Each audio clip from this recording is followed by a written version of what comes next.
వారి హృదయములో గుడ్డితనం ఉంది. గుడ్డితనం ఏం చేస్తుందంటే చీకటి, కనపడదు.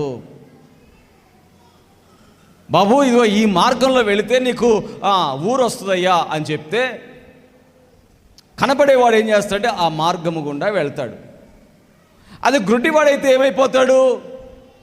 గుడ్డివాడు ఆ మార్గము గుండా వెళ్ళలేడు. వాడు త్రోవ తప్పుతాడు, పక్కకి వెళ్ళిపోతాడు. దారి తప్పిపోయి మార్గము తెలియని గుడ్డివాడిగా ఎక్కడెక్కడో పొలాల్లోనో గట్లలోనో గుంటల్లోనో పడిపోతాడు.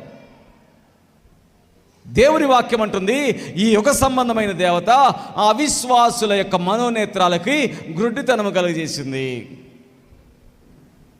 అంటే వాళ్ళు యేసు ప్రభువుని గురించి తెలిసినా ఆయన చెప్పే మాటలను వారు లక్ష్య పెట్టరు. అందుకని మనోనేత్రాలు తెరవబడాలి. ఈ మనోనేత్రాలు తెరవబడడం అనేది ఎవరు చేస్తారంటే యేసయ్య వెలుగు, ప్రకాశమానమైన వెలుగు నీ మీదకు వచ్చినప్పుడు నీ మనోనేత్రాలు తెరవబడతాయి. గట్టిగా చప్పట కొడి, గట్టిగా దేవుని గట్టి కొట్ట.